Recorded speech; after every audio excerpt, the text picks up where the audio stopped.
This is one of Samsung's new A-series mid-rangers, the Galaxy A34. Last year's model was rather popular, so does the A34 bring an improvement on the tried and true formula? I'm Will for GSM Arena, and let's find out in our full review. The A34 is pretty similar to the A33 5G which came before it, but there are some important differences this year. The display on the A34 is not only bigger, but it's wider, with a faster refresh rate. There's also a new chipset, a Mediatek one this time around. Since the screen is a bit bigger, the phone is overall a bit larger too. It's made of plastic, with a glossy finish on the back panel. The curved matte frame is plastic as well. And like the rest of Samsung's phones this year, each camera gets its own separate little bump here. And as you'd expect from an A-series phone these days, you get IP67 ingress protection against water and dust. The display of the A34 is a 6.6-inch AMOLED, with a 1080p resolution, Gorilla Glass 5 protection, and a 120Hz refresh rate. It brings a wider and slightly shorter 19.5:9 aspect ratio, which we feel is a little bit more comfy to use than the 20:9 on last year's model. Samsung made an improvement this year when it comes to max brightness. We measured a maximum of 480 nits with a manual slider, and this boosts to over 1000 nits in auto mode when in bright sun. And like I mentioned, the 120Hz is an upgrade over the previous model's 90Hz, and it's that much smoother when swiping around. It won't dial down to save energy when idling though. The display looks great overall, sharp and contrasty. It does very well with color accuracy too. There is no HDR support here though. For audio, the Galaxy A34 has a pair of stereo speakers. They have good loudness, and the sound quality is also good. Mids could be better, but highs are great, and there's even some bass.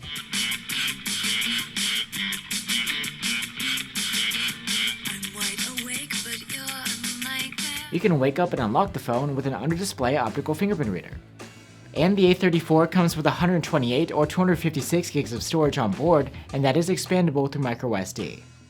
The interface of the Galaxy A34 is Samsung's latest One UI 5.1, running on top of Android 13. It brings behind-the-scenes optimizations compared to previous versions. And besides a couple of missing features, it's basically the same interface you'll find on the flagship models. We have a dedicated video about One UI 5 if you'd like to find out more about its specific features. Instead of rocking one of Samsung's own in-house Exynos chips, the Galaxy A34 is equipped with a Mediatek Dimensity 1080.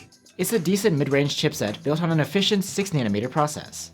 In benchmarks, the Galaxy A34 holds its own.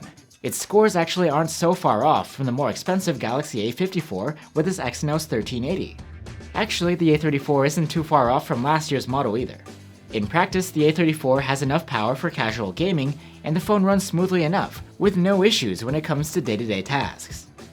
The 5000 mAh battery capacity is back from last year, and the battery life on the A34 is excellent, with an overall endurance rating of 133 hours.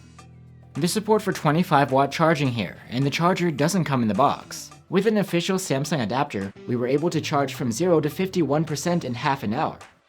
Now we have the cameras. The setup is pretty much the same as on the A33 5G, with a 48-megapixel main cam, an 8-megapixel ultra-wide, and a 5-megapixel macro cam, but there's no depth sensor here. Photos from the main cam come out at 12 megapixels due to pixel binning. They're good for the class, with saturated colors, good contrast, and reasonable dynamic range. They're not terribly sharp when you look up close though. Despite the lack of a dedicated depth sensor, portrait shots from the main camera are decent. They have good subject separation, and the colors and textures on the subject are nice. 8-megapixel photos from the ultra-wide cam have good detail, saturated colors, and boosted contrast. A decent showing. Close-ups from the macro cam are alright. They have enough detail, high contrast, and popping colors.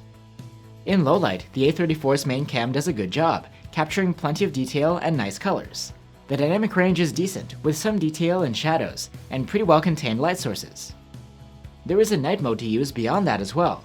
It's pretty speedy to capture a photo, but doesn't have a huge benefit, mostly just cleaning up the noise. But at the same time, shadows seem to be a bit darker in this mode. The ultra-wide camera struggles quite a bit in low light. The photos are soft and noisy. Night mode doesn't do much for the ultra-wide camera either, which is a bit of a bummer. Selfies from the 13-megapixel front-facing cam are very good, with plenty of detail and nice skin tones. The contrast is high, and the dynamic range is balanced. Videos can be captured with the main cam in up to 4K resolution at 30 FPS. These clips look nice, with a lot of detail and wide dynamic range. Colors are punchy, and the contrast is dialed in a bit high too. The ultra-wide cam is limited to 1080p resolution. Its videos are alright, with a decent level of detail but limited dynamic range. The colors and contrast seem a bit over the top here. There is electronic stabilization available for all of the cameras, but only in 1080p resolution. It does its job pretty well. And in low light, 4K video from the main cam is just okay. The detail level is good, but these videos are dark, with plenty of noise and narrow dynamic range. So that's the Samsung Galaxy A34. It's a really solid mid-ranger for the price, with a large 120Hz AMOLED, great battery life, and a solid enough chipset. The cameras do a pretty decent job too.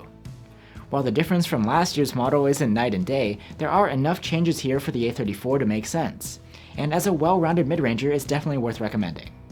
Thanks for watching, guys. If you're on the lookout for alternatives to the Galaxy A34, you might start off with Xiaomi's Redmi Note 12 Pro, or you could consider the Google Pixel 6a. Let us know what you guys think, and I'll see you on the next one.